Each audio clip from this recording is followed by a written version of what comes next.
Hey guys, tonight we invite you to feel something a little different from your soft mattress and gentle duvet. Imagine for a moment the prick ourselves not in the glittering courts of kings or the hallowed halls of ancient philosophers, but amidst the mud sweat and simple survival of medieval Europe. Imagine just for a moment the pre-dawn chill clinging to your rough-spun tunic. The air in your small, smoke-filled hut is thick with the smell of sleep-damp earth, and maybe even the pig you're trying to fatten up in the corner. This isn't a curated historical drama. This is the unvarnished, often brutal reality for the vast majority of people who lived and died centuries ago. And let's be honest, with no antibiotics, no running water, and a diet that makes modern fads look like feasting, you probably won't survive this imagined life for long. It's a world where a simple scratch could mean a slow, agonizing end, and a bad harvest meant staring starvation in the face. So before you get comfortable, take a moment to like the video and subscribe, but only if you genuinely enjoy what I do here. It genuinely helps the channel find more curious minds like yours. And while you're at it, I'd love to see where you're all tuning in from tonight. Drop your location and local time in the comments below. It's always fascinating to see our community spread across the globe. Now dim the lights, maybe turn on a fan for that soft background hum, and let's ease into tonight's journey together. The darkness inside your small wattle and daub hut is almost absolute, pierced only by the faintest gray suggestion seeping through the cracks in the wall and the single ill-fitting wooden shutter over your one small window. Your organic free-range alarm clock, the rooster somewhere nearby, has just crowed its little heart out, a sound that signals not a bright new day of opportunity, but the inevitable resumption of toil. You stir on your straw-filled pallet, the scratchy material rustling softly beneath you. It's shared, of course, with your spouse and any young children, a huddled warmth against the perennial dampness that seems to rise from the very earth itself. The air is a pungent mix. Stale human bodies, the lingering smoke from last night's meager fire that never quite managed to escape the smoke hole in the thatched roof, and perhaps the faint musky scent of the chickens, or even a calf sharing your living space for warmth and security against thieves both two-legged and four. Such close quarters were standard. Privacy was a luxury for the rich, as alien a concept to you as a journey to the moon. You sit up, your back already aching with a dull, familiar protest. The floor is cold, hard-packed earth beneath your bare feet. Dressing is a simple affair, a linen undertunic if you're fortunate, and a coarser woolen tunic pulled over it, perhaps cinched with a leather thong or a piece of rope. Trousers, if you're a man, are loose and practical, made of similarly rough material. Shoes. Shoes are a significant investment. For many, they are worn only when absolutely necessary or during the coldest months. Often you go barefoot, your soles toughened like old leather. There's no morning coffee brewing, no scented soap by a basin. Water hauled yesterday from the village well or a nearby stream, hopefully upstream from where the animals drink, sits in an earthenware pot. You might take a gulp or use a splash to wipe the sleep from your eyes. Breakfast, if it can be called that, is likely a hunk of coarse dark bread, perhaps rye or barley, saved from last night's meal, or maybe some leftover pottage, a thick vegetable stew that forms the backbone of your diet, reheated over the rekindled embers of the fire. Sometimes it's nothing at all, a hollow ache in your stomach, a constant companion until midday. You look at the meager portion and can't help but think that even the rats in the thatch seem to eat better sometimes. That whole 9-to-5 grind your descendants will complain about? Oh, you sweet summer child of the future, that's practically a vacation compared to your sun-up to sundown existence. With a sigh that's more habit than expression of despair, you gather your tools. They lean against the wall, a heavy wooden hoe, perhaps an axe or a billhook for clearing brush. If it's plowing season, the shared heavy plow drawn by oxen, or if your village is prosperous, horses will be waiting in the communal area. But your own contribution of labor to maintain and use it is non-negotiable. Most medieval peasants operated under the open field system, which meant your family didn't have one compact farm. Instead, you worked several strips of land scattered throughout the manor's large unfenced fields. This arrangement, historians believe, ensured that everyone got a share of both good and less fertile land, and also provided a bit of insurance against localized disasters like hail or blight, hitting one single consolidated holding. Stepping out of your hut, the pre-dawn air is sharp and damp. The village is slowly stirring. Smoke rises thinly from other thatched roofs. The smell of wood smoke animals and human waste. There are no neat sanitation systems here, just a nearby midden heap or a designated spot. Hangs heavy. Other figures cloaked in shadows move with the same weary determination towards the paths leading out to the fields.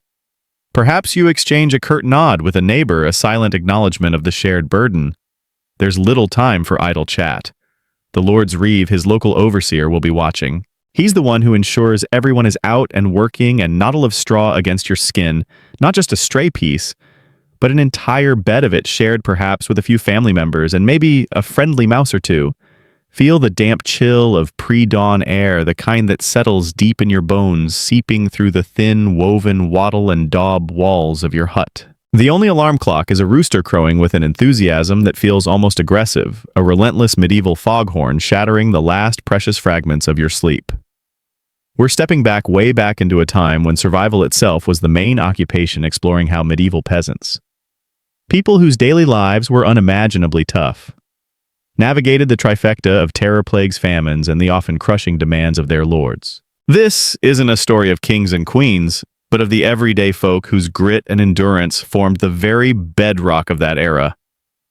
And let's be candid, if you were suddenly to trade your comfy socks for their often bare feet on a frosty morning, you probably wouldn't survive this. Your smartphone would be about as useful as a chocolate teapot. So before you get comfortable, take a moment to like the video and subscribe, but only if you genuinely enjoy what I do here. It truly helps the channel find other history-minded folks like yourself. And please drop a comment to let me know where you're listening from and what time it is in your corner of the world. I find it wonderfully fascinating to see how far these stories stretch across our modern globe. Now dim the lights, maybe turn on a fan for that soft background hum, and let's ease into tonight's journey together. The first hint of gray light barely illuminating the smoky interior of your small one-room dwelling is your cue.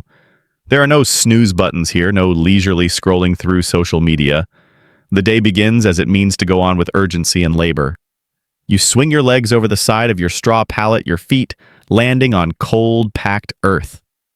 Maybe there are some wooden boards if you're a bit more prosperous, but the chill is a constant companion. You share this space with your family, spouse, children, perhaps an elderly parent. Privacy is a concept for the wealthy, a distant rumor. The air is thick with the smell of wood smoke from the central hearth that, if you were lucky, smoldered through the night, along with the close human smell of unwashed bodies and stale rushes strewn on the floor to try and keep some of an animal shed warmth. Your clothes are simple, coarse, and functional. A linen undershirt if you have one, and a woolen tunic over that. Perhaps some kind of rough trousers or leggings tied at the waist with a bit of rope or a leather thong. It's itchy, it's probably patched, and it smells faintly of, well, everything. Let's just say medieval laundry day wasn't a weekly event with lavender-scented detergent.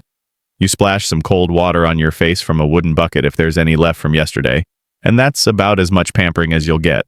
Breakfast, if you can call it that, is likely some leftover pottage. A thick stew of grains, peas, or beans, maybe with a few scraps of vegetable if the season allows. Or perhaps a hunk of dark, dense bread made from rye or barley washed down with weak, small ale. Even the children drink this ale. Water sources were often unreliable, and the brewing process thankfully killed off many of the nasties. Forget your morning latte. The closest you'll get to a stimulant is the sheer terror of not getting enough done before the Reeve, the Lord's local enforcer, comes around.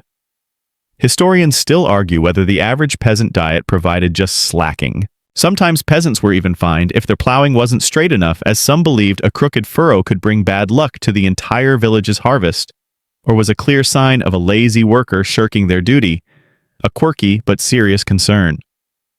You trudge along the muddy track. Remember complaining about your commute in later centuries? Try navigating ruts, rocks, and animal droppings, sometimes for a mile or more, to reach your allotted strips of land. There's no cheerful birdsong yet, just the squelch of mud and the distant lowing of cattle. Historians still argue whether the seemingly inefficient scattering of land strips in the open field system was a deliberate risk management strategy against localized crop failure, or simply a result of generations of inheritance division with each heir getting a bit of every type of land. Whatever the reason, it means more walking for you. Finally, you reach your designated strips. The land stretches out, divided into long, narrow segments separated by unplowed balks of turf or small ditches. There are no picturesque fences, no neat hedges, just the vast communal expanse. You take your place, your tools feeling like extensions of your own aching limbs. The light is growing now, a weak, watery sunshine if you're lucky, or more often a persistent gray that promises a day much like the last. The real work is about to begin, a relentless cycle of digging hoe enough calories to sustain a life of hard labor, or if it was perpetually debilitatingly deficient, especially for the very young and old. Out you go into the dim, cold morning. The village is slowly stirring. Other figures bundled against the chill emerge from similar small smoky huts. The sounds are of animals. A cow lowing a pig, grunting chickens clucking, and the distant clang of a smithy's hammer if your village is large enough to support one. Your destination is the fields. Most peasants in medieval Europe worked under the open field system. This meant the land around the village was divided into several large fields, and each field was further divided into long, narrow strips. You, as a peasant family, would hold a number of these strips, often scattered across the different fields, not consolidated into one neat farm. This system, while seeming inefficient to our modern eyes, was designed to ensure everyone got a share of both good and poorer land, and to distribute the risk of localized crop failure. But it also meant a lot of time wasted walking between your strips. Your tools are basic, a heavy wooden plow, perhaps tipped with iron if the village is relatively well off, pulled by a team of oxen. Or if you're less fortunate, you might be the ox pulling a lighter, scratch plow alongside a family member. There are hoes, sickles, scythes, all requiring strength and stamina. The work is relentless, dictated by the seasons.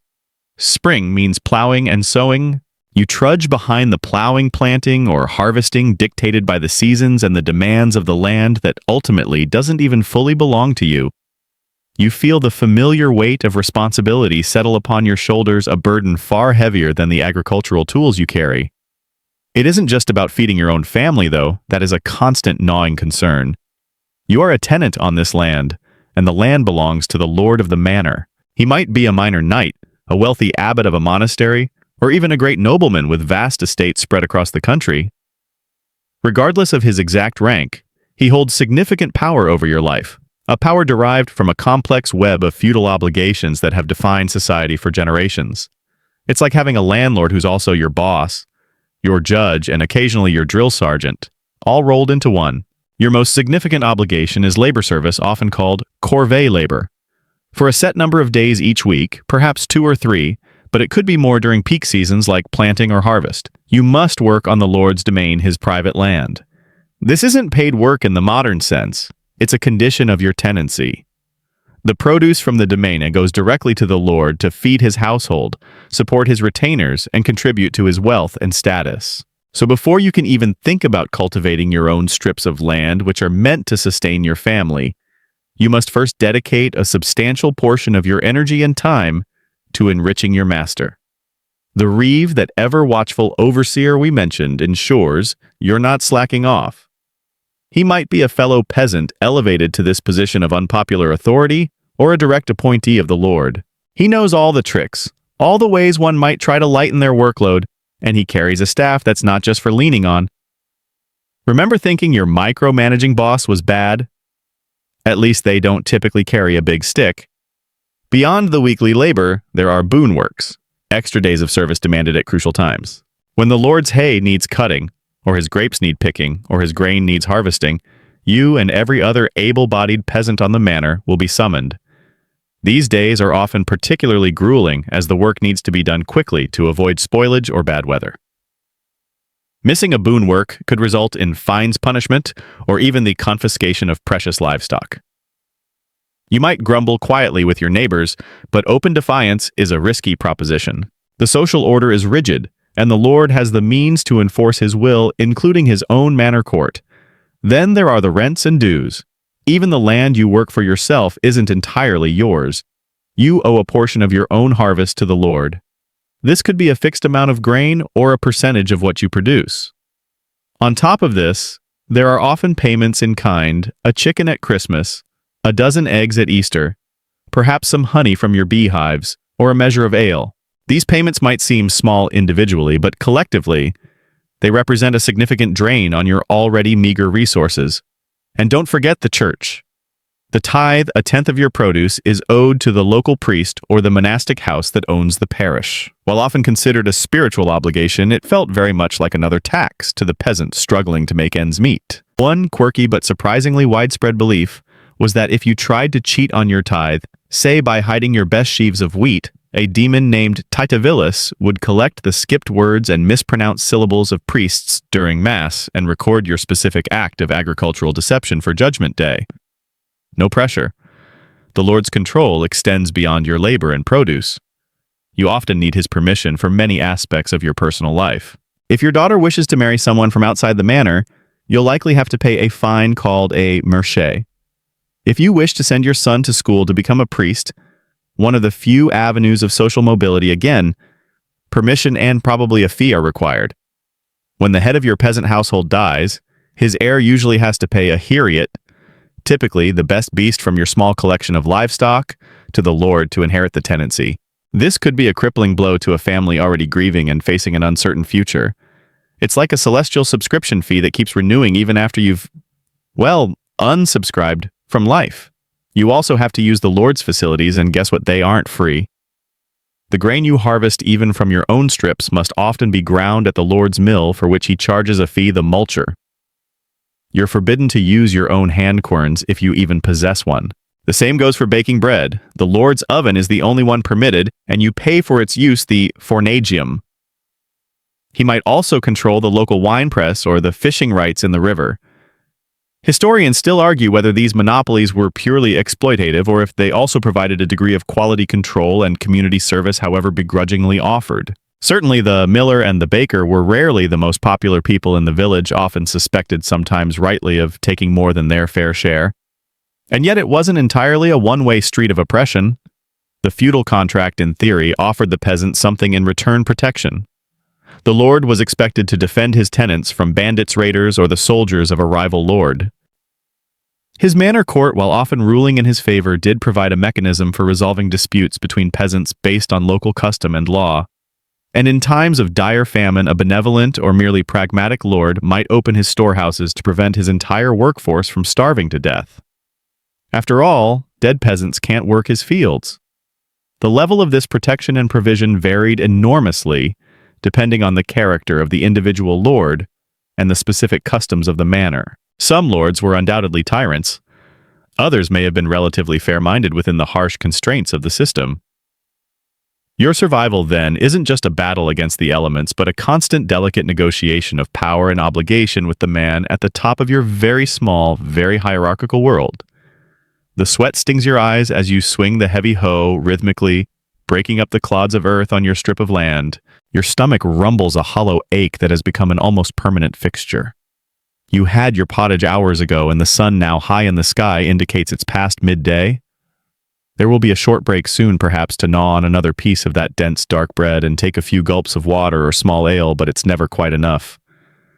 The specter of hunger is your constant, unwelcome shadow. Even in a good year when the weather cooperates and the harvest is plentiful, the amount of food you manage to store after the Lord takes His share, after the church takes its tithe, and after you've set aside seed for next year's sowing, feels perilously slim. Your children's faces, a little too thin, their eyes a little too large, are a daily reminder of this precarious balance. That modern phrase, hangry. You've been living it since you were old enough to understand what a full belly felt like, or rather what its absence felt like. Now imagine it's not a good year. Imagine the spring rains never Section 3 arrive and the sun beats down mercilessly, baking the fields into cracked, barren wasteland. Or perhaps the rains come. The rhythm of your life is dictated by the sun, the seasons, but they don't stop turning the rich soil into a sodden morass where seeds rot before they can relentless demands of your Lord. But an even more primal fear underpins your existence: hunger. An empty belly is a constant sprout, and the pathways become impassable quagmires. Perhaps a late frost nips the tender shoots, or a unwelcome guest in your small hut. Even in good years, your diet is monotonous and often barely adequate. You eat Pillstorm flattens the ripening grain. These aren't abstract anxieties, they are lived realities recurring with frightening frequency. Odage that ubiquitous stew of grains, peas, and beans seasoned with whatever herbs you can forage.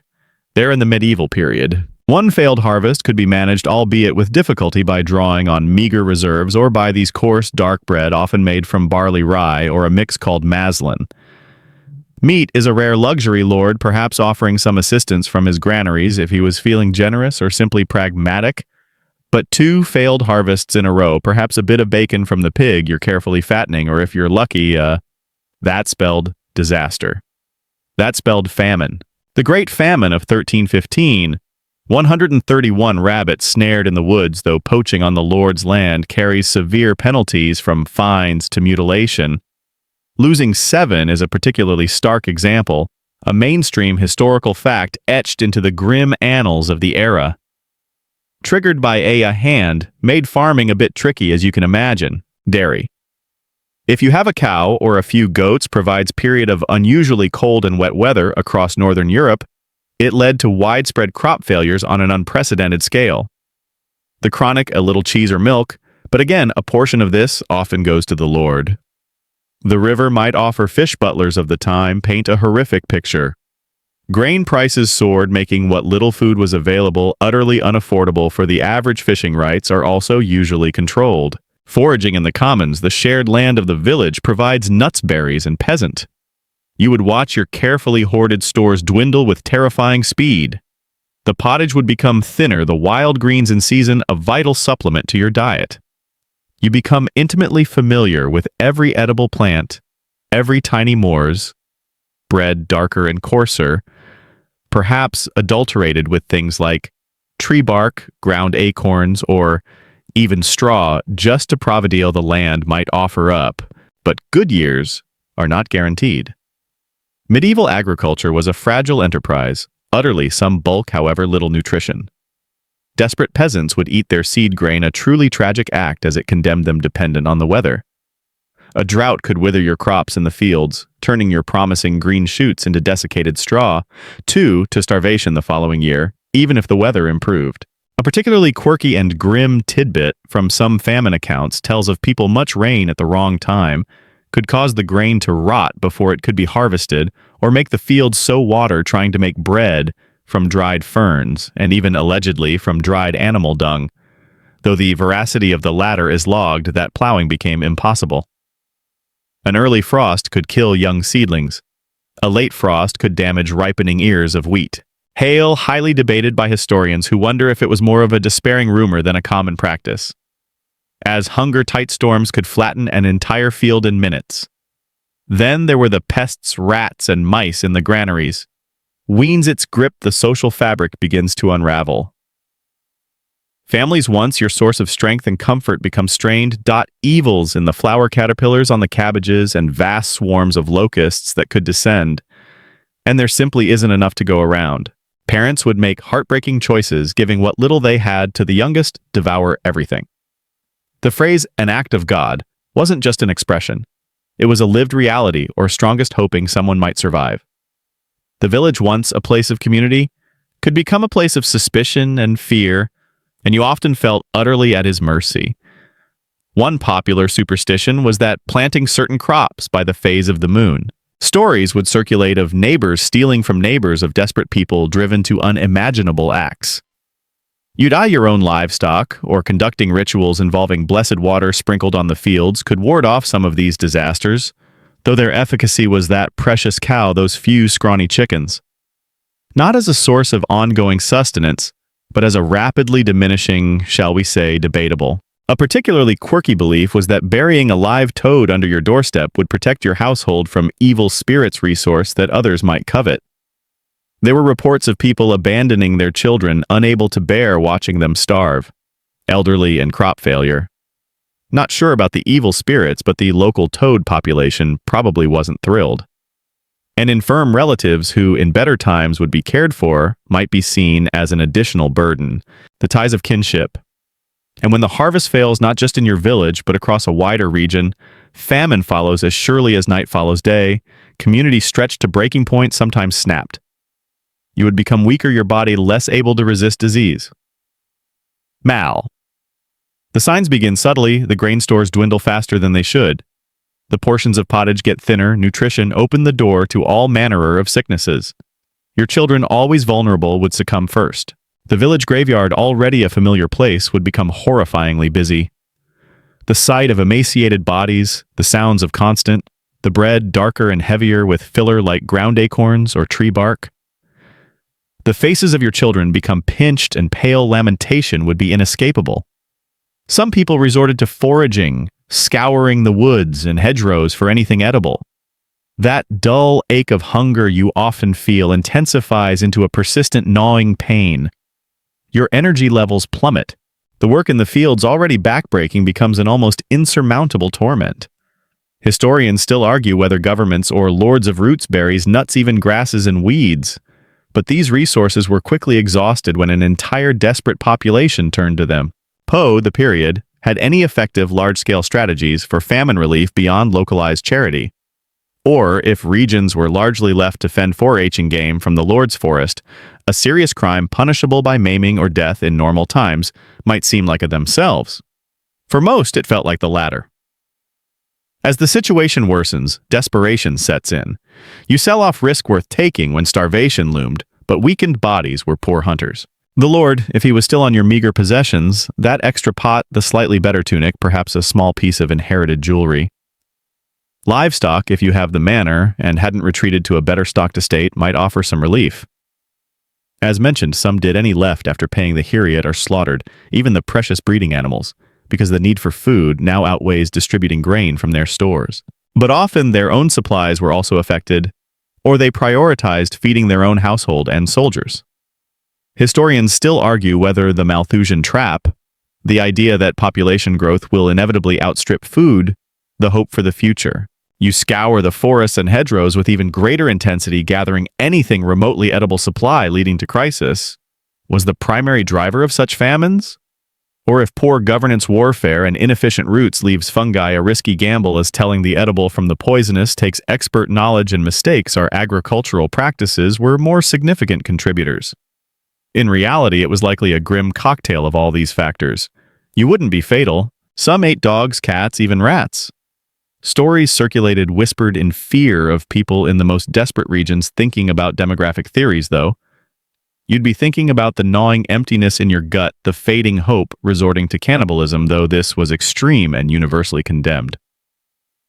The village once a place of familiar, if sometimes strained in your children's eyes, and the sheer, overwhelming powerlessness in the face of a pitiless, indifferent sky. Survival community becomes a landscape of suspicion and despair. Gaunt figures roam the pathways. The laughter of children is silenced, meant hoarding what little you had, perhaps migrating in desperate search of food if you had the strength, or simply enduring, replaced by weak cries. The bonds of kinship are stretched to their breaking point. You might try to share what little you have with watching the world shrink to the singular agonizing desire for just one more meal. The joy of a sudden, unexpected windfall, your closest family. But how do you divide a single turnip among 5 starving people? Social order begins to break down, like finding a forgotten turnip buried in the field would be immense, almost euphoric, but all too fleeting. And even if food riots erupt in towns, it's erupt. Desperate people turn to banditry, preying on anyone perceived to have a hidden store you made it through. The hunger ghosts of these lean times would haunt your memory and your community of food. Your own small cache, if you have one, must be guarded jealously. The Reeves memory for generations. Let's imagine for a moment that a fragile period of recovery has followed the famine. The rains for a season or two have been kind. The harvest, while not bountiful, is enough to slowly replenish your stores and ease that constant gnawing hunger in your belly. Your muscles still ache from the fieldwork, the demands of the Lord are still heavy, but the immediate terror of starvation has receded. However, another more insidious threat is always lurking, woven into the very fabric of your medieval life sickness. We're not even talking about the catastrophic pandemics yet. This is about the everyday ailments, the injuries, and the general lack of what we would Section 4 consider basic hygiene that made life so precarious long before the Black Death arrived to rewrite the rules of mortality. You know that. Let's assume for a moment that the harvest hasn't failed. Old saying, what doesn't kill you makes you stronger. In your medieval reality, it was more like, at least not catastrophically. You have enough food to avoid immediate starvation and your obligations to the Lord. What doesn't kill you probably gives you a nasty infection that lays you up for weeks and might still kill you, while heavy haven't yet crushed your spirit entirely. You're surviving, but even in these normal times, or at least leave you with a hacking cough for the rest of your shortened life.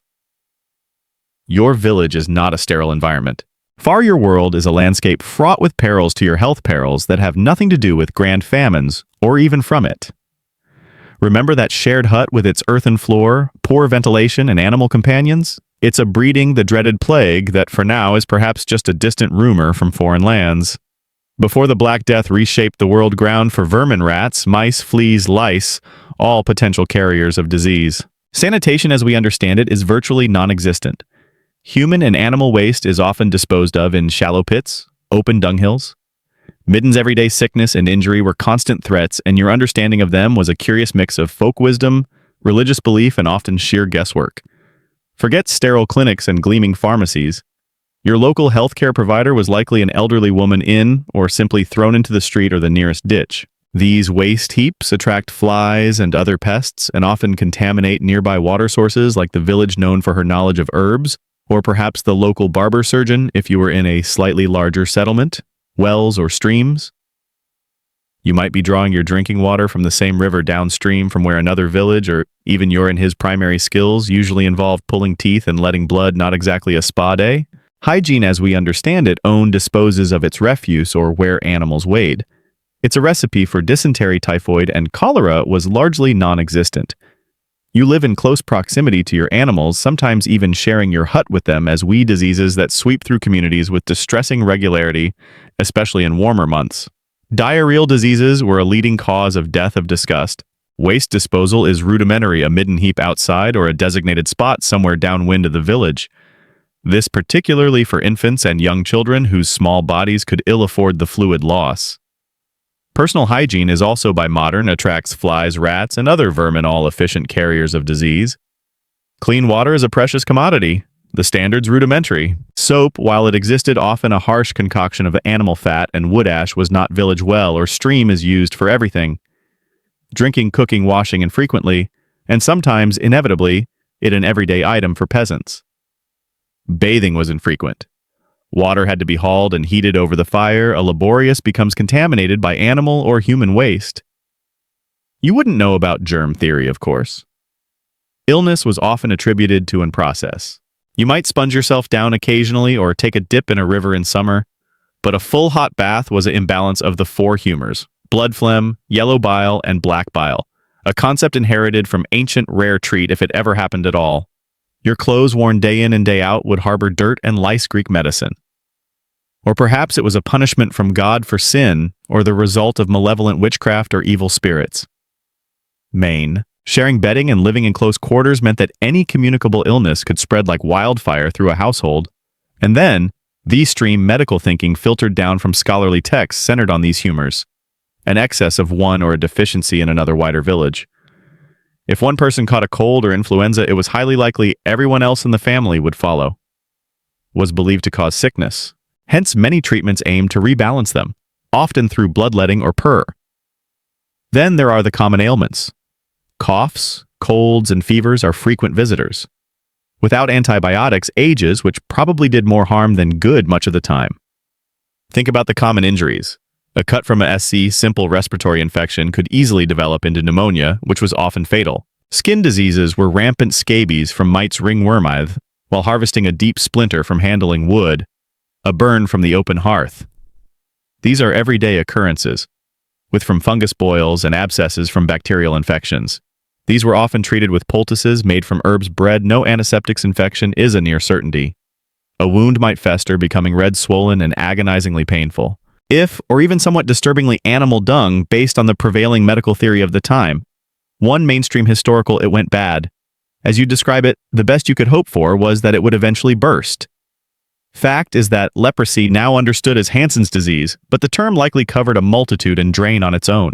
Amputation performed without anesthetic and with unsterilized tools by that aforementioned barber surgeon or of chronic skin conditions in the medieval period was greatly feared, and the sufferers were often isolated in leper houses or colonies.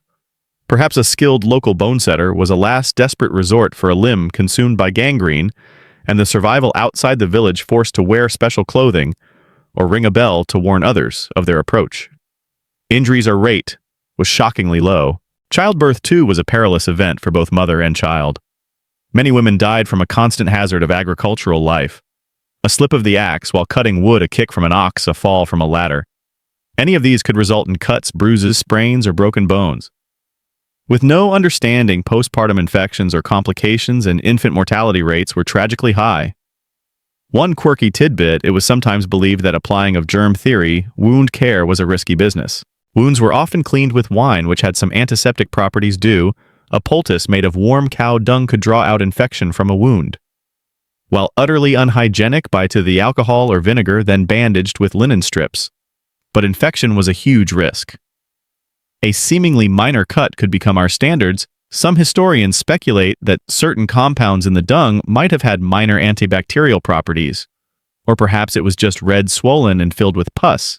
If the infection spread to the bloodstream, sepsis, it was almost always a death sentence. Wishful thinking combined with the placebo effect. Your diet, even when not in famine conditions, contributes to your health woes. There were no tetanus shots. A puncture wound from a rusty nail or a thorn could lead to lockjaw, terrifying. It's often deficient in essential vitamins and minerals. Scurvy from a lack of vitamin C, though, an agonizing end. Fractures were set as best as possible, often by a local bone setter, who had some wouldn't call it that, could lead to bleeding gums, tooth loss, and eventually death. Rickets due to vitamin D, practical if not formally trained knowledge. But if a bone was badly broken or pierced the skin, amputation without ANA deficiency could cause bone deformities in children.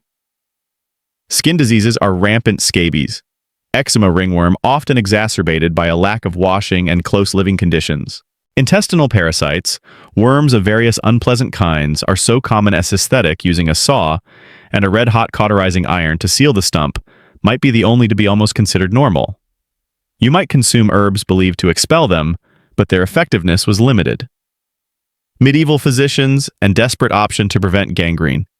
The survival rates were not encouraging. Medical care, such as it was the folk healers who emulated them often examined urine in great detail, noting its color, sediment, and even its patchwork of folk remedies, herbalism, and religious faith. The village wise woman or local herbalist might be smell and taste, believing it offered vital clues to the body's internal state. Historians still argue whether this your first port of call. She, or sometimes he, would have a knowledge of local plants and their perceived medicinal properties. Willowroscopy had any genuine diagnostic value beyond the most obvious signs of severe illness, or if it was mostly medical theater. Then there are bark containing salicylic acid, the precursor to aspirin for pain and fever. Dock leaves for nettle stings, come the fevers, the agues, the fluxes, dysentery, and the mysterious sweating sickness that would appear fray for bruises and sprains. Many of these remedies had some basis in empirical observation passed down through generations. And disappear terrifying communities. Without understanding the causes, contaminated water, insect-borne diseases like malaria in marshy areas, or quirky tidbit, is that some medieval medical texts recommended ingredients like powdered mummy earthworms, or even unicorn horn, usually viral infections. You have little defense. Your response is prayer, herbal remedies passed down through generations, and perhaps seeking the narwhal tusk for various ailments, obviously not readily available to the average peasant and of dubious efficacy, to say the least. For anything serious, you'd turn to prayer, or perhaps vow a pilgrimage to a local shrine intervention of a local wise woman or man. Some remedies might offer symptomatic relief. Willow bark, a natural source of salicylic if you recovered. The church taught that sickness could be a punishment for sin, a test of faith, or an opportunity for spiritual acid, the precursor to aspirin for fever and pain, or soothing poultices for skin irritations. Others were based on sympathetic magic, the idea that like cures like, or that an object associated with an illness could draw it out. Think growth. The local priest might offer prayers, blessings, and comfort. Physicians, if they existed at all outside of large towns or noble households, were trained in theories inherited from ancient Greek and Roman writers like Galen. Their medicine, a medieval version of feed a cold, starve a fever, but often far more elaborate and well-odd.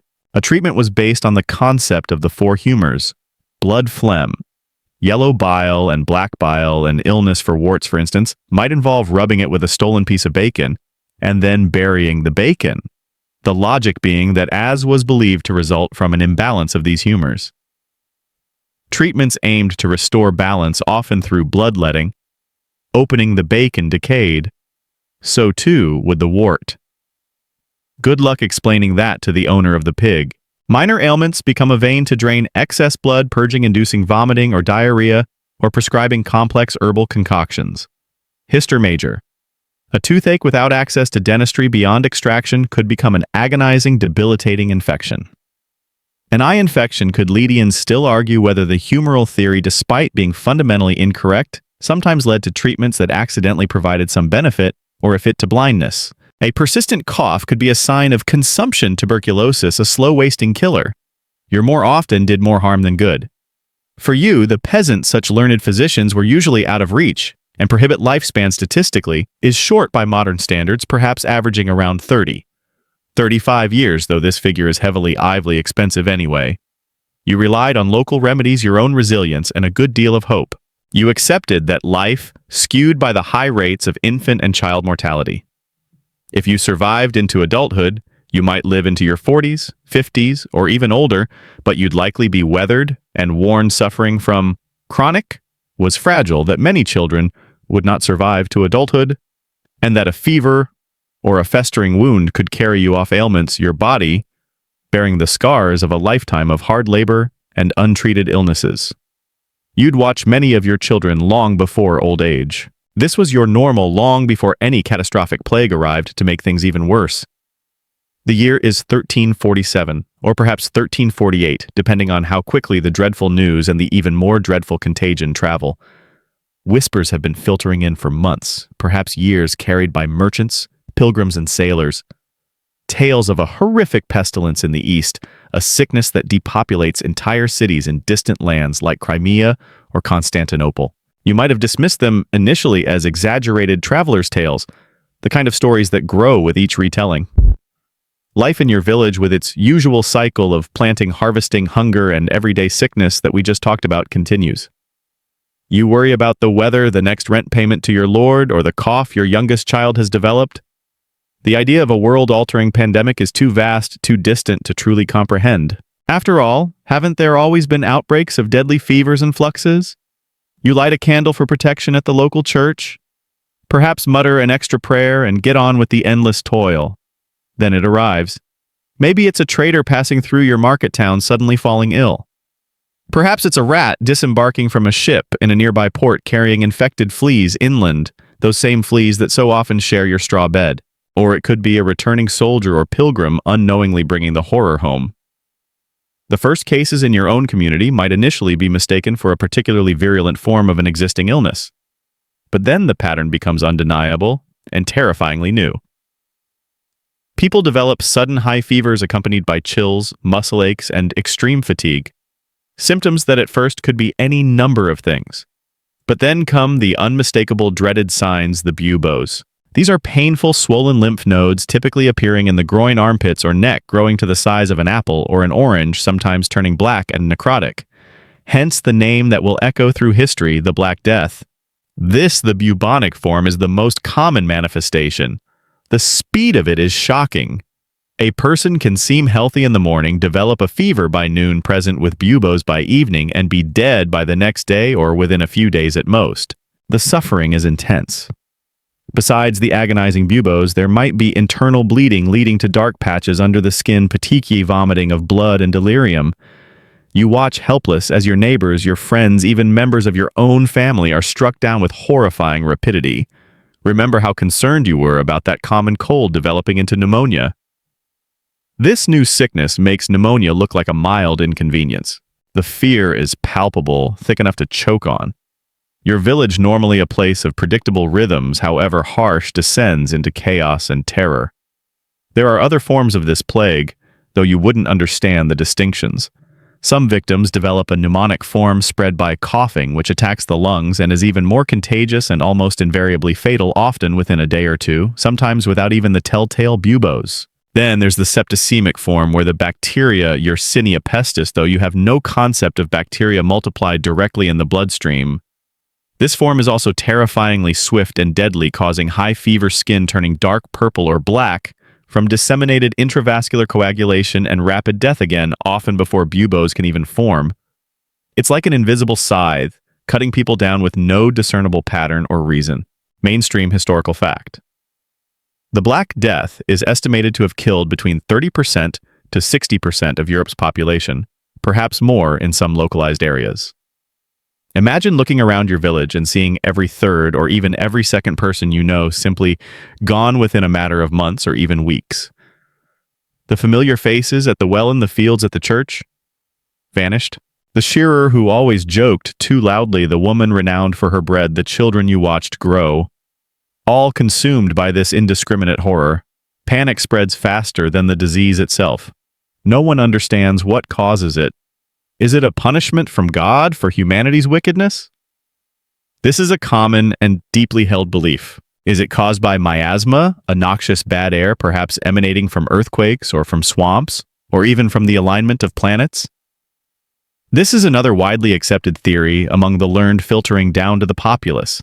Perhaps it's witchcraft or a deliberate poisoning of the wells by outsiders or marginalized groups. You'd hear all sorts of desperate theories, and frankly, the one about the planets aligning probably seemed as plausible as any other explanation when your neighbor, healthy yesterday, is being carted off for burial today. A quirky and tragic manifestation of this fear and ignorance was the persecution of cats and dogs in some areas, animals being blamed for spreading the disease.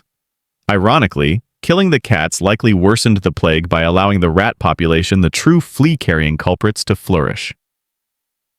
Traditional remedies are utterly useless. The herbal poultices of the wise woman, the bloodletting advised by those with a smattering of Galenic medicine, nothing works. The sick die regardless of treatment. The sheer scale of death is overwhelming. There aren't enough healthy people left to tend the sick, to bury the dead. Village priests who would normally minister to the dying and conduct funerals often become early victims themselves, exposed through their duties.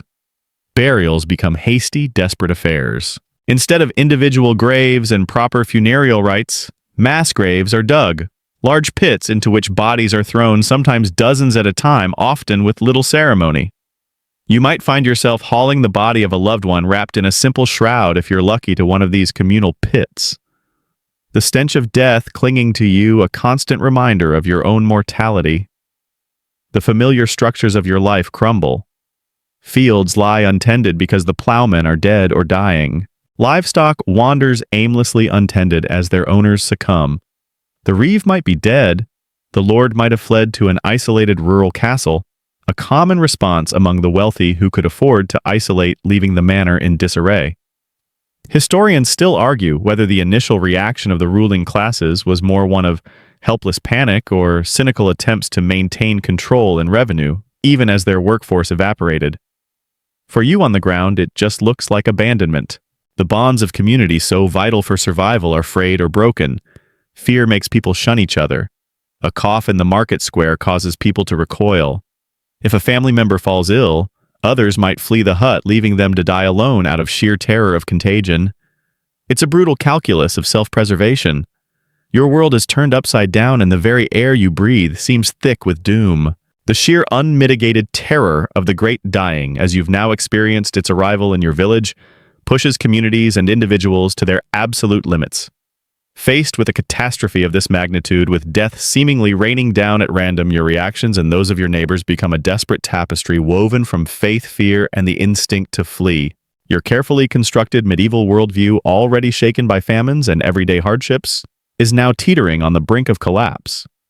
You look for answers, for solace, for any way to make sense of the senseless carnage that has become your new reality. Who do you turn to when the sky itself seems to be falling? For many, the first and most profound refuge is faith. The church has always been the bedrock of your society, explaining the world, offering comfort in times of sorrow and promising salvation. So naturally, you and your fellow villagers flock to the churches if they are still open and if the priest is still alive. You pray with a fervor you've never known before, beseeching God for mercy, for an end to this divine punishment. Because as we touched on, that's what many believe it to be, God's wrath unleashed upon a sinful world. Sermons, if there's anyone left to give them, would likely thunder with calls for repentance. You examine your own conscience, your own small sins, wondering if your personal failings have contributed to this cataclysm. Perhaps you take vows promising to undertake a pilgrimage or to give more alms to the poor if there are any poorer than you left, and if you have anything left to give, or to live a more pious life if only God will spare you and your loved ones. Special masses and processions are organized with villagers marching barefoot, sometimes flagellating themselves, chanting litanies in a desperate attempt to appease an angry deity. That communal rosary recital probably gets a lot more enthusiastic than it used to, but faith can curdle into fanaticism when mixed with extreme fear and ignorance. The search for a cause for someone to blame other than an inscrutable God intensifies. Outsiders and marginalized groups become easy scapegoats. One of the most tragic and well-documented consequences of this was the horrific persecution of Jewish communities across Europe. False rumors spread like wildfire, accusing Jews of deliberately poisoning wells and springs to cause the plague. Driven by fear, superstition, and often pre-existing anti-Semitism, mobs would attack Jewish quarters, resulting in massacres and forced conversions. Mainstream historical fact. Thousands of Jews were murdered in these plague-related pogroms, particularly in parts of France and the Germanic Holy Roman Empire, despite popes and some rulers attempting often ineffectually to protect them, sometimes pointing out that Jews were dying from the plague too. Then there are the flagellants.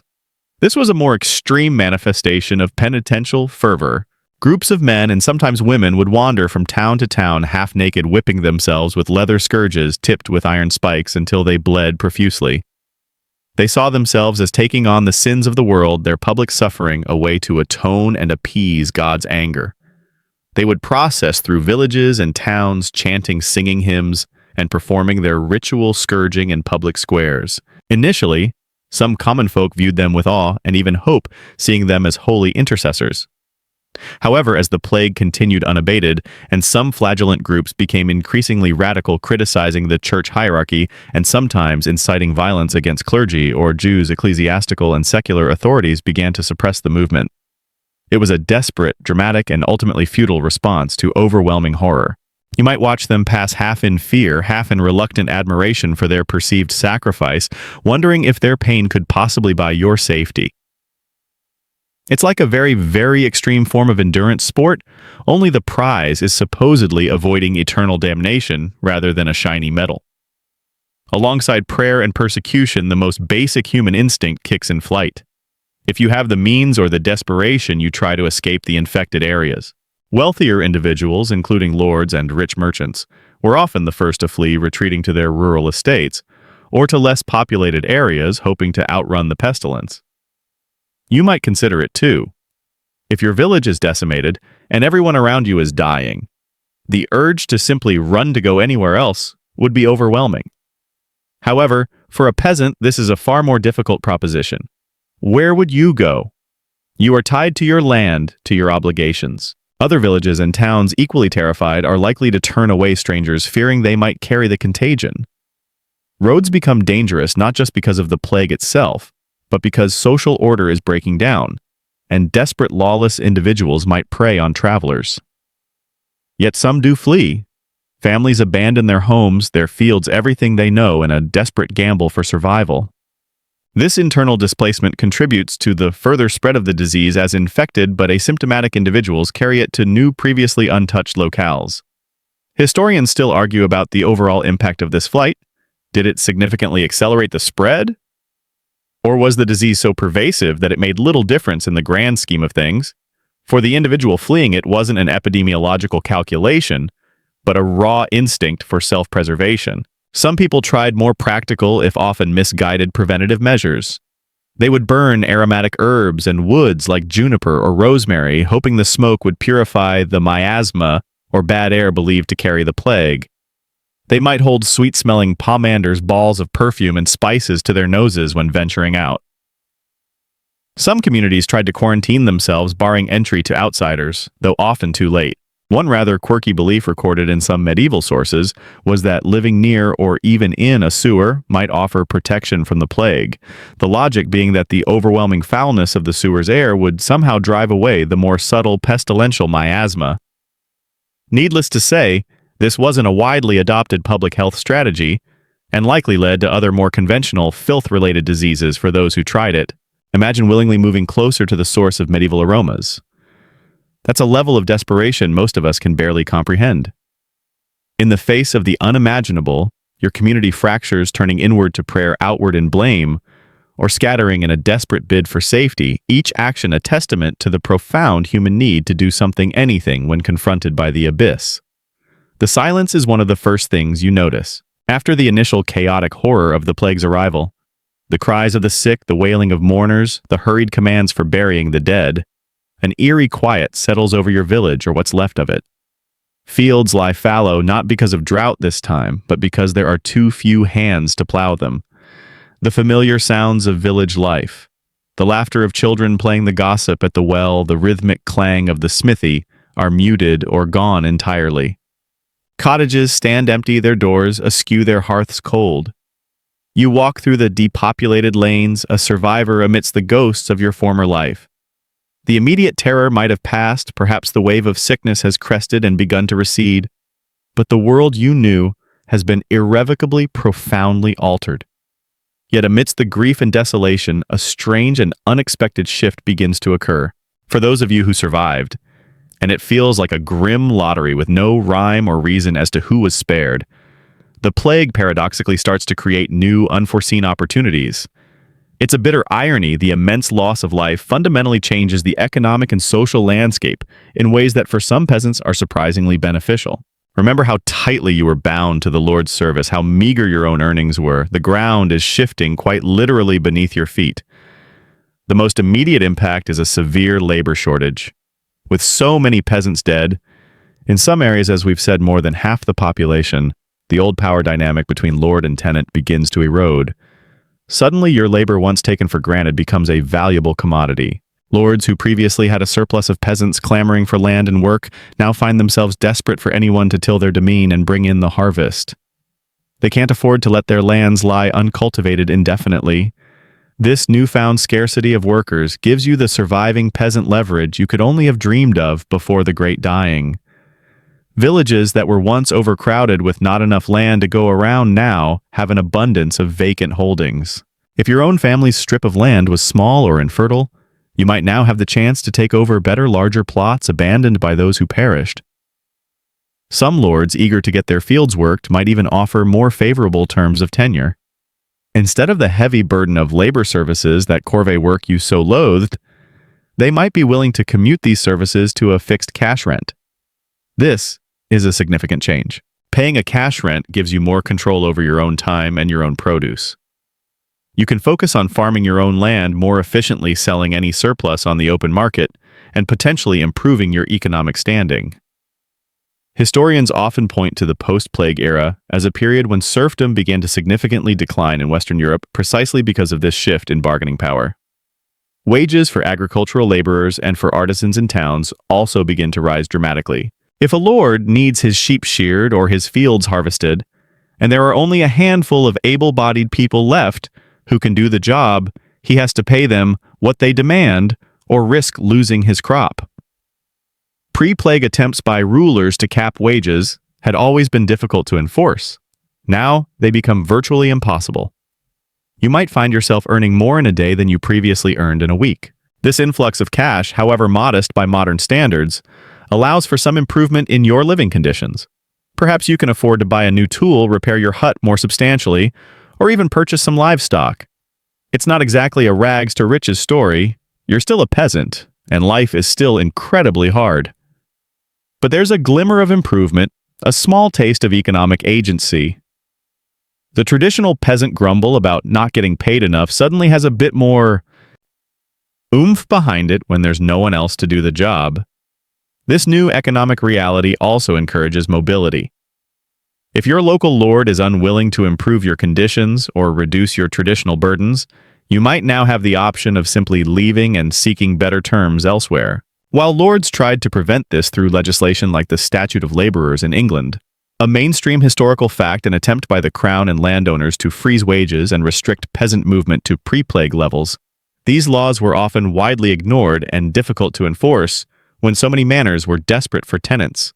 The ties that bound you to your birthplace are loosened. Some peasants moved to different villages, while others are drawn to towns and cities, which also suffered massive population losses and needed skilled and unskilled workers to rebuild their economies. A quirky, though perhaps predictable outcome, was the sudden surplus of certain goods like clothing and household items from those who died, leading to a temporary drop in their prices, meaning a survivor might suddenly afford a slightly better pot, or a less patched tunic, a small material comfort in a changed world.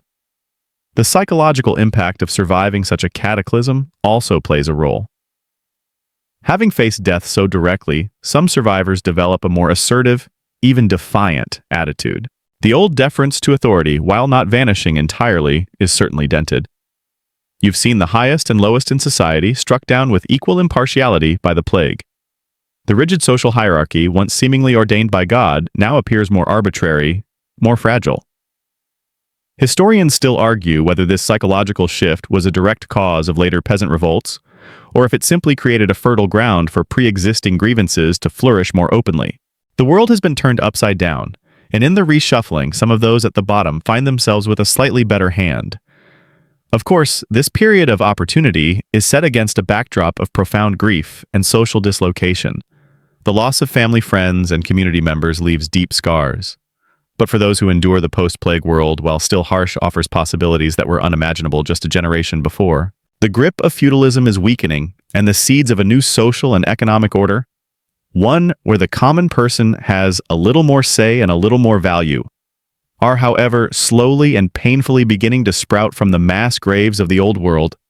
You work the land, but now there's a flicker of hope that more of its fruits will be your own. Life in the aftermath of the Great Dying, and indeed throughout much of the medieval period, even before it was undeniably brutal. You've faced back-breaking labor, the gnawing fear of famine, the ever-present threat of sickness, and the terrifying onslaught of the plague.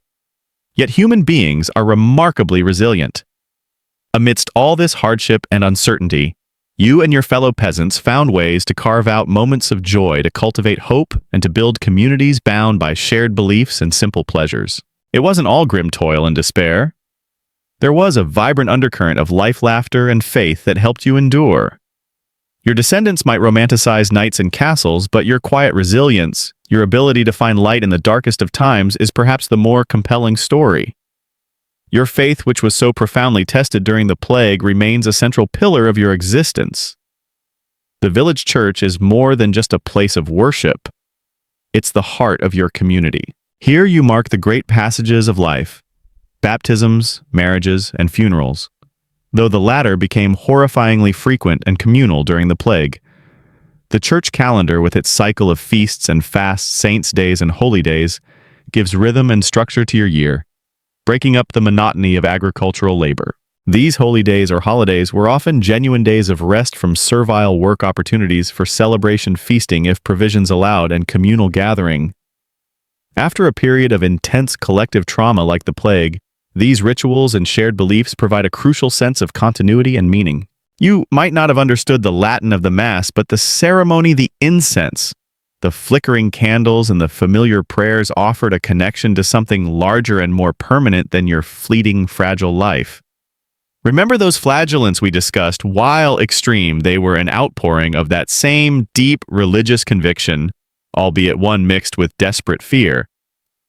The major Christian festivals, Christmas and Easter especially, are times of particular significance. At Christmas, even in the humblest peasant hut, there would be an effort to mark the occasion.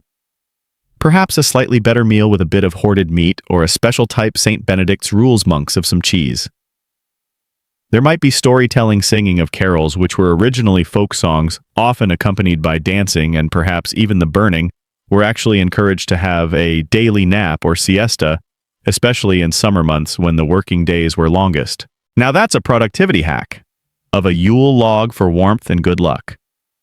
Easter, celebrating Christ's resurrection, brings a sense of renewal and hope, particularly potent after the darkness and privations of winter or the shadow of pestilence.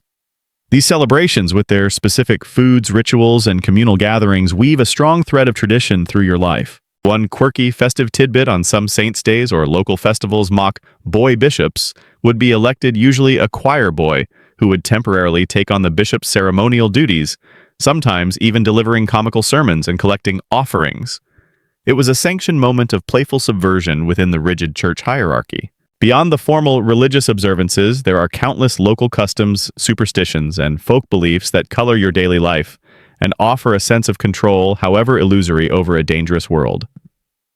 You might believe in lucky charms and the power of certain herbs to ward off evil spirits as well as cure ailments. Remember the toad under the doorstep or in the significance of dreams and omens. The changing of the seasons, the phases of the moon, the behavior of animals, all are scanned for meaning for clues about what the future might hold. These beliefs, often a blend of pre-Christian folklore and popular Christianity, provide comfort and a framework for understanding events that otherwise seem random and frightening. Then there are the simple, everyday pleasures. The end of a long day's work in the fields, sitting outside your hut as the sun sets, sharing a meager meal and some small ale with your family, the warmth of the fire on a cold night, the laughter of your children, if they have survived the many perils of medieval childhood. Storytelling is a vital form of entertainment and social cohesion. With no widespread literacy among peasant stories, folktales, legends of local saints or heroes, and even humorous anecdotes about the reeve or the lord, told quietly, of course, are passed down orally from generation to generation. You might gather with neighbors after the day's work is done. Perhaps someone plays a simple pipe or a drum, and there might be singing or even a spontaneous dance. These aren't grand banquets or courtly entertainments, but they are moments of connection, of shared humanity that help to lighten the load. A particularly good harvest, however rare, would be a cause for genuine, unbridled celebration. A feast, perhaps, some dancing a collective sigh of relief that for now starvation has been kept at bay. It was in these moments of shared relief and joy, like when the Lord wasn't looking and someone told a particularly good joke about his new, very unflattering hat, that you felt most connected to your fellow villagers. Marriage is a major life event, a cause for celebration even amidst poverty. A wedding feast, however humble, would bring the community together. There would be food, drink, music, and dancing. These occasions are important social rituals affirming kinship ties and community bonds. Similarly, the birth of a child, while always shadowed by the high risk of infant mortality, is a moment of hope. Historians still argue about the emotional landscape of medieval peasant families. Was there deep affection, or were relationships more pragmatic given the harsh realities and high death rates? While overt displays of emotion might have been different from modern norms, it's hard to imagine that the fundamental human bonds of love, grief, and joy were entirely absent. Even in the face of lordly oppression and the ever-present threat of death, you find ways to assert your agency, your spirit. It might be in the small act of poaching a rabbit from the Lord's woods to feed your hungry family, a risky act of defiance. It might be in the grumbling solidarity shared with fellow peasants when the reeve's back is turned. Or it might be in the careful cultivation of your own small garden plot, a space where you have a degree of autonomy and can nurture something beautiful or useful for yourself. These are the small victories, the sparks of resilience that keep you going. Your life is undeniably hard, a constant struggle, but it is not devoid of meaning, community, or even moments of simple, unadulterated joy. The newfound leverage and slight improvement in conditions that some of you experienced after the Black Death didn't mean that lords and the ruling classes simply rolled over and accepted a permanent shift in the balance of power. Far from it. While you might have been able to negotiate better terms for your tenancy or demand higher wages for your labor, the fundamental structure of society, one based on a rigid hierarchy with landowners at the top and peasants at the bottom, remained firmly in place. And as the immediate shock of the plague began to wear off and populations slowly, very slowly started to recover, those in power began to push back, attempting to reassert their traditional authority and reclaim what they saw as their rightful dues and control over the peasantry. This inevitably led to friction, resentment, and sometimes to open violent rebellion. Your grumbling solidarity with your fellow villagers, once whispered behind the reeve's back, might now find a more open and dangerous expression. Remember those laws we mentioned, like the Statute of Laborers in England, designed to freeze wages and restrict peasant movement? These were part of a broader effort by the ruling elite across Europe to counteract the economic gains made by the peasantry. Lords tried to enforce old labor obligations, sometimes even attempting to increase them, or to reimpose serfdom on families who had achieved a degree of freedom by commuting their services to cash rents.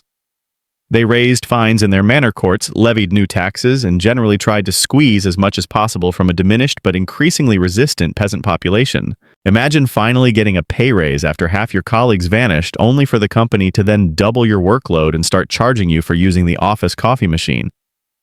The medieval equivalent was far more severe. The burden of taxation, often to fund wars or the lavish lifestyles of the nobility, was a particularly sore point. Kings and their nobles needed money, and peasants, despite their poverty, were the broadest base from which to extract it. A series of new or increased poll taxes, a flat tax levied on every adult individual, regardless of their income or ability to pay, proved to be a major catalyst for unrest in several countries. For a peasant family struggling to make ends meet, a tax that took a significant portion of their meager cash earnings they had fought hard to gain in the post-plague economy felt like a profound injustice. This wasn't just about economics. It was about fairness. You'd worked the land, paid your dues to the Lord and the church, and now the king wanted even more with little to show for it in terms of improved governance or protection from your perspective. It's in this climate of simmering resentment and frustrated expectations that whispers of rebellion begin to coalesce into organized action. Charismatic leaders sometimes emerged from the peasant ranks or even from discontented lower clergy, articulating the grievances of the common people and calling for change. They might preach a radical message of equality, questioning the very basis of the feudal order. Famous lines like, "When Adam delved and Eve span, who was then the gentleman," a popular refrain during the English Peasants' Revolt of 1381, encapsulate this challenge to the divinely ordained social hierarchy. It basically means back in the Garden of Eden we were all equal. So where did all these lords come from? A pretty bold question to ask in 14th century England. The English Peasants' Revolt of 1381 is a mainstream historical example of such an uprising. Triggered by attempts to collect an unpopular poll tax and fueled by decades of underlying grievances about serfdom, wage controls, and corrupt local officials, tens of thousands of peasants from Kent and Essex, led by figures like Wat Tyler and the preacher John Ball, marched on London.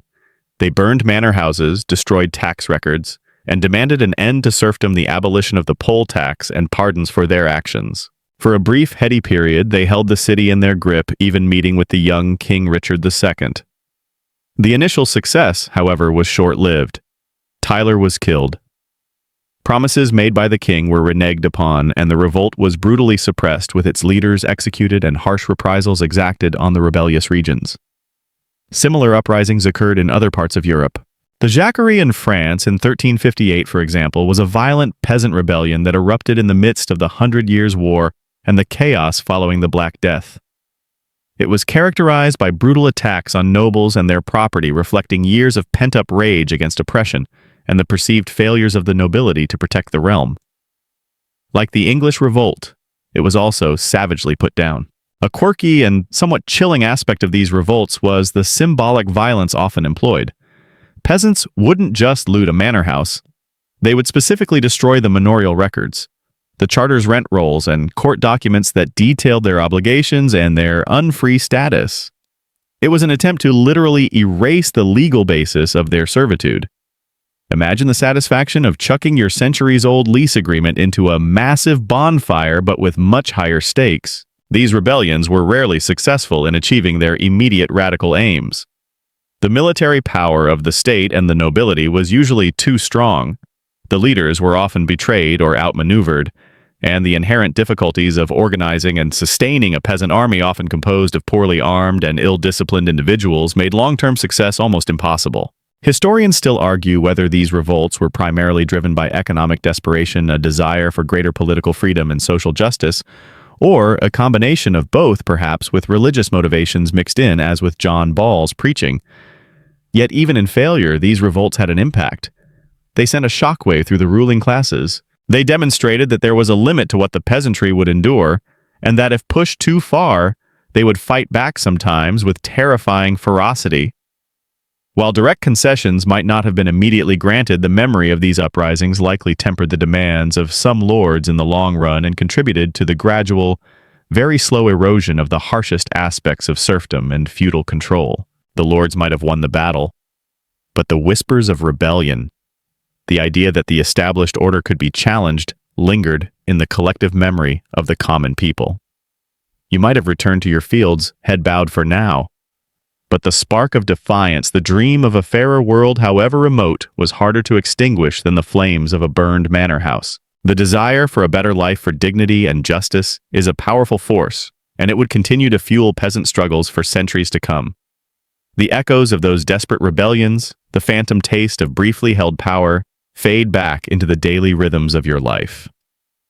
Perhaps you or your parents or your grandparents witnessed those tumultuous times, saw the fires, heard the impassioned speeches, and felt the crushing disappointment of their brutal suppression.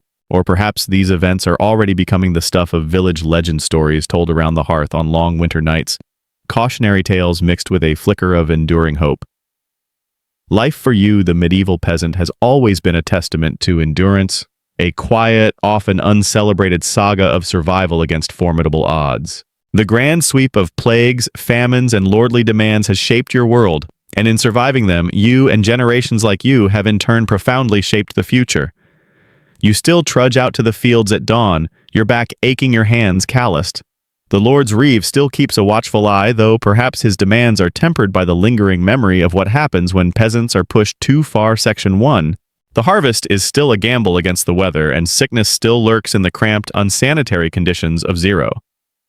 The immediate fires of rebellion may have been doused often with brutal efficiency your village, but subtle shifts, almost imperceptible on a day-to-day basis, are underway.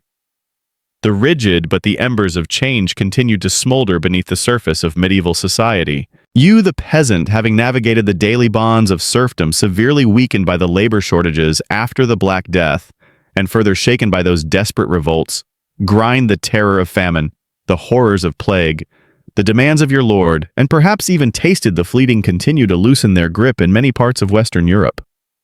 More and more peasants like you might now pay a cash rent for your land, rather than performing direct labor services for the Lord. This gives you a greater degree of autonomy over your own time, and intoxicating hope of revolt are part of a story of incredible human endurance. The world your great-grandchildren will inhabit will the fruits of your labor. Remember how important that was. It means you have more incentive to improve your farming techniques, to try in many ways still be harsh and unequal.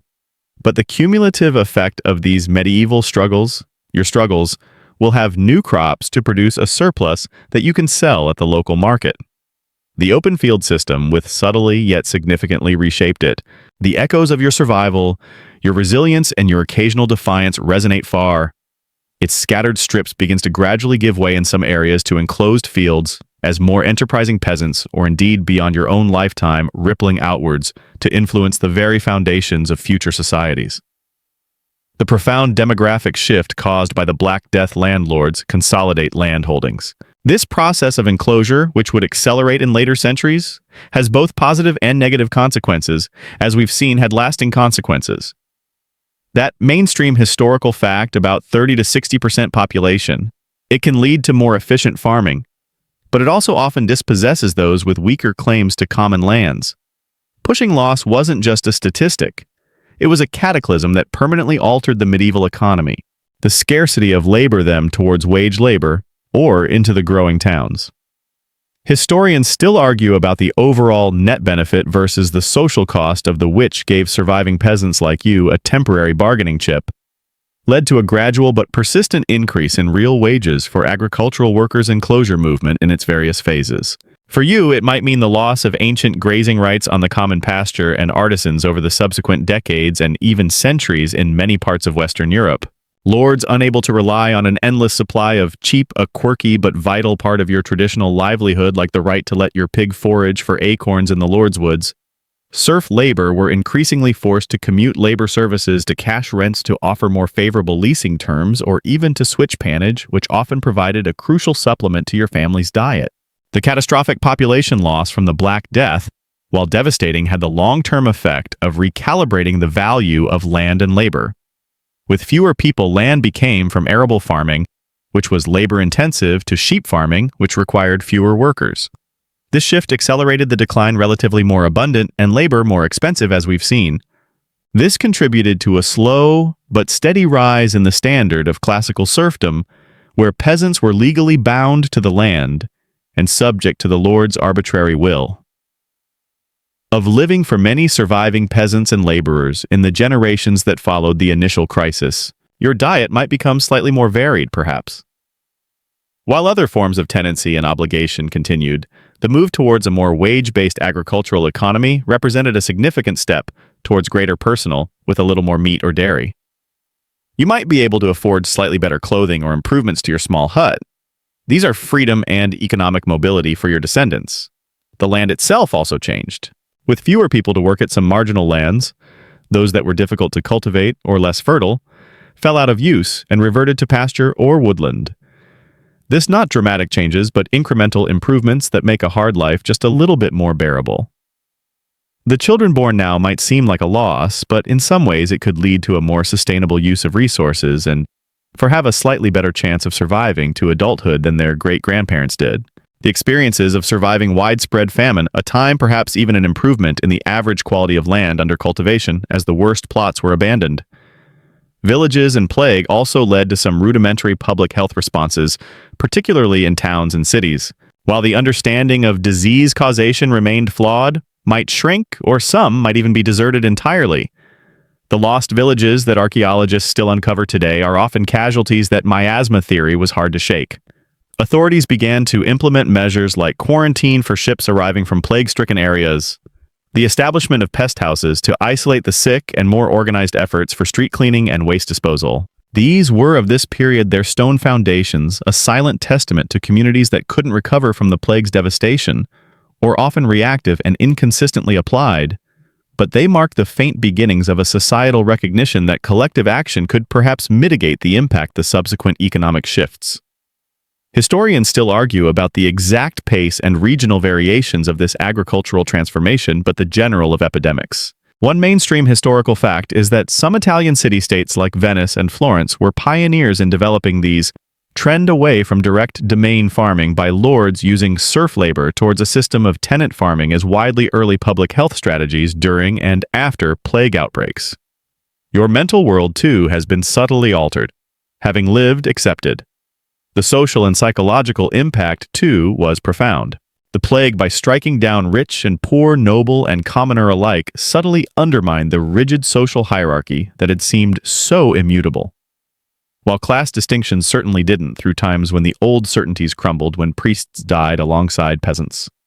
And when the social order itself seemed on the verge of collapse, you might be less inclined to blindly accept the pronouncements of your betters. While open defiance is still dangerous, disappear overnight. Far from it, the experience of shared catastrophe and the subsequent rise in the value of common labor may have fostered there's a quiet resilience, a learned skepticism. The folk traditions, the stories, the shared memory of hardship, a greater sense of self-worth among the peasantry. The when Adam delved and Eve spanned sentiment didn't just vanish and resistance. These become part of your cultural DNA passed down through generations. The world turned upside down feeling after the 1381 revolt was crushed. It persisted, a quiet undercurrent of questioning and aspiration. Remember experience during the plague and the revolts, even if order was eventually restored, leaves an indelible mark on the collective consciousness. That slightly better pot you might have afforded. That wasn't just a pot, it was a tiny symbol of changing. It plants a seed of understanding that things can change, that the way things are is not necessarily the way they always fortunes. Moreover, the sheer scale of death and the Church's apparent inability to prevent or explain the plague adequately have to be. The sheer grinding necessity of daily life continues. You celebrate the small joys. A good harvest also had long-term effects on religious belief and practice. While faith remained central, some historians suggest that the Black Death contributed Healthy Child, a village festival. You mourn the losses, which are still frequent. You find solace in your faith to arise in more personal, mystical, or lay-led forms of piety, and perhaps even sowed some early seeds of skepticism in your community. And in the enduring rhythms of the agricultural year, your individual life might seem small and insignificant against the backdrop of lords or questioning of ecclesiastical authority that would later flower during the Reformation. The flagellant movement, while condemned, showed a desire kings and sweeping historical forces.